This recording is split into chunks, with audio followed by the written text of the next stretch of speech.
Well, hi, I'm Tom Kralidis. I'm with the Met Service of Canada. I'm a charter member of the Open Source Geospatial Foundation, and I currently serve on the OSGeo Board of Directors as well. I'll talk to you a little bit about Pi Geo Api. So quickly, a little bit of an overview around Geospatial Api Evolution, or showing my age. So in somewhat the beginning, we had things like SOAP and service-oriented architecture, strong concept of relational database as the back end.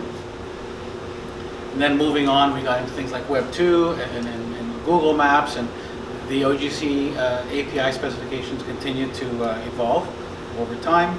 And now basically this is where we are. This is where we are today with those concepts.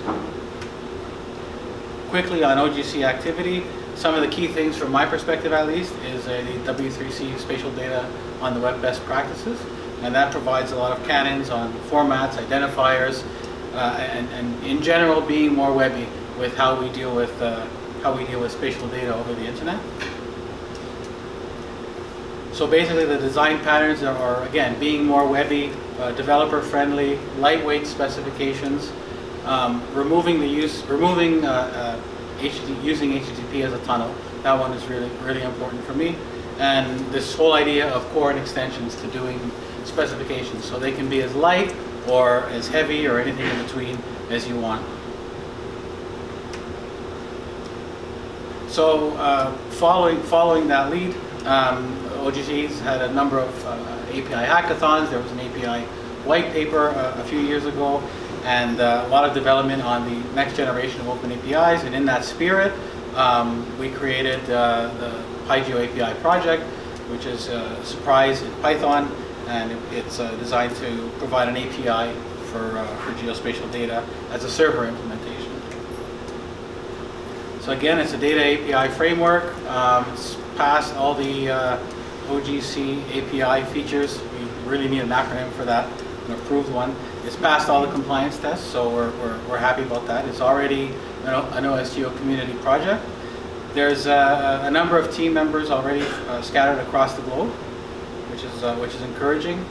And from a technical perspective, again, it's Python. There's a core abstract API which takes a configuration, and there's a bunch of tooling based on the config and a bunch of other things. But it provides a robust plugin framework, which I'll talk about a little bit. It's relatively low barrier to install with minimal dependencies. So quickly, we have the core, which is basically the Python API, and then we have a layer on top which allows you to put a web front end, whether it's Flask or Starlet or something else. And inside that core, we have this plugin framework, which basically is an abstract mechanism on how you can define core Pi Geo API concepts. The key one at this point in time is data providers. So we allow core extensions, and then extensions which are made by third parties or whoever wants to create extensions. So that plugin concept applies to different backends. It also applies to different output formats, and it also applies to, we've recently implemented the plugin approach for processes. So in anticipation of OGC API processes, this provides this will provide a robust framework for somebody to be able to write custom processes in Python and expose them through the OGC API. Quickly on data providers, so we have a number of data providers which are part of the core code base already. Out of the box, CSV and GeoJSON are part of the install. There's a number of other ones that you can configure and wire as you need.